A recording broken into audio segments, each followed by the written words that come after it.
সিরাজগঞ্জের তারাশের গুলটার হাটের মাছ বাজারের ছাউনি ও পানি নিষ্কাশনের ব্যবস্থা না থাকায় ক্রেতা ও বিক্রেতাদের পোহাতে হচ্ছে ভোগান্তি।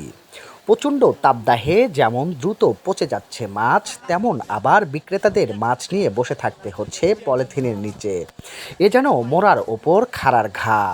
নেই একটি মোটর বা টিউবওয়েল। মাছ বেচতে 1 বছরের চালও নাই, টিউবওয়েল নাই, পানি টানির সব সমস্যা। আমরা কি করবো? দোকানদারি করতে পারছি না আমরা, আর রোদে থাকতে পারছি না। তা আমার এই চালের দরকার আর টিউবওয়েলের দরকার।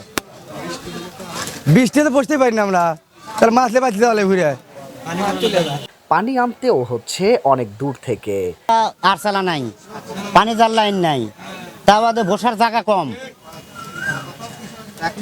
আমরা খুব সমস্যা, আমরা চাচ্ছি আরসালা আর ওই বসার জায়গা আর পানির লাইন, একটা টিউবওয়েলের দরকার আমার। চাল নাই, বৃষ্টি পড়লে সমস্যা, ড্রেন মেন কিচ্ছু নাই, রোদে বসতে লাগে, পানি করে যাবে গোবিন্দা, মানে প্রচুর কষ্ট আমার ভাই। রোদ লাগে, মাছ বিক্রি করতে পারে না, মাছ নষ্ট হয়ে যায় রোদের কারণে, প্রচুর সমস্যা।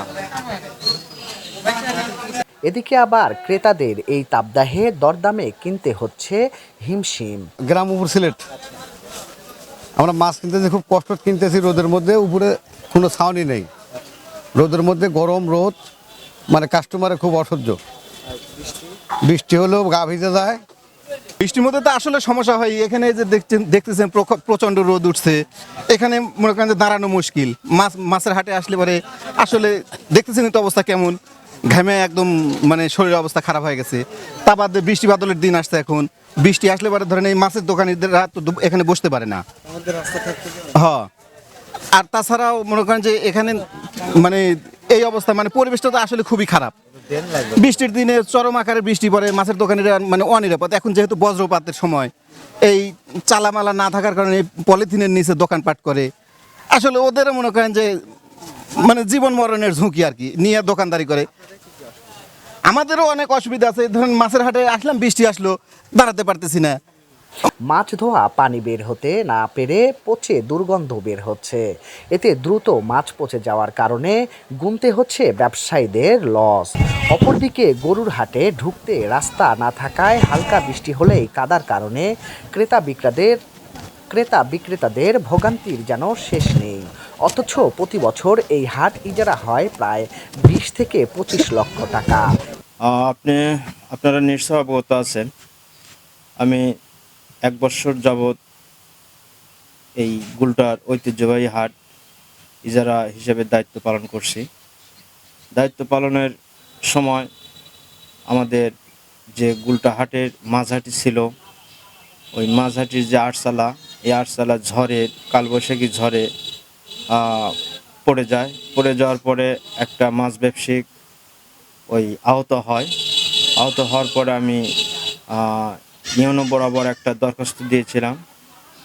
সে দরখাস্ত আমার গ্রহণযোগ্যতা এখনও হয় নাই। যদি হতো তাহলে আমি গত 1 বছরের মধ্যে আমার ওই আরসালা হতো।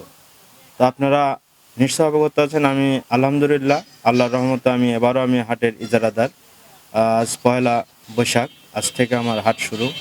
হাটের মধ্যে যাওয়ার পরে আবারও সেই মাছ ব্যবসায়িক এবং গরুর ব্যবসায়িক যারা আছে, ছাগলের ব্যবসায়িক যারা আছে, তারা আমাকে অভিযোগ জানায় যে 1 বছর হয়ে গেল তা মাছের আরসালা হলো না, এবং গরুহাটির যে রাস্তা, ছাগলহাটির যে রাস্তা বেহাল দশা। এখন বর্ষা মাস, এই রাস্তার অনুপযোগী। তো এবং মাছের আরসালা না হলেই না। তো আমি আশা রাখি, ইউনো বরাবর আশা রাখি যে এটা অচিরেই আপনার কাছে আমি আকুল আবেদন করে বলছি, অচিরেই যেন এই রাস্তাঘাট সংস্কার হয় এবং মাছের যে আরসালা আছে এটা যেন অতি দ্রুত সংস্কার করা হয়। এবছরও 21 লক্ষ টাকায় ইজারা নেওয়া হয়েছে। এত টাকা রাজস্ব পেয়েও সংস্কার আর রক্ষণাবেক্ষণের অভাবে গুলটার হাটটি যেন হারাতে বসেছে তার ঐতিহ্য। একসময় এই হাটের নাম ডাক থাকলেও এখন তা হারাতে বসেছে। দ্রুত সংস্কার না করলে হয়তো অন্যান্য হাটের মতো এটিও একসময় শেষ হয়ে যাবে বলে দাবি করছেন এলাকাবাসী ও সচেতন মহল। এ বিষয়ে উপজেলার নির্বাহী কর্মকর্তা নুসরাত জাহান জানান, খুব দ্রুতই মানুষের দুর্দশা নিরসনের জন্য কাজ করা হবে। প্রকল্পগুলো ছিল, যে কাজগুলো ছিল সেগুলো করা হয়নি, এটা কিছু জটিলতার কারণে সম্ভব হয়নি। তবে হচ্ছে যে যেহেতু এটা আমাদের হচ্ছে ইজারাভুক্ত একটা হাট, আমাদের একটা আয়ের বড় উৎস, এখানে যেহেতু এই পরিমাণ এই জিনিসগুলো যেহেতু মেরামত করা অত্যন্ত প্রয়োজন, এবার আমরা চেষ্টা করব যে হাট উন্নয়নের খাত থেকে এটা মেরামত করে দিতে, যাতে ওখানকার মানুষের দুর্দশা নিরসন হয়।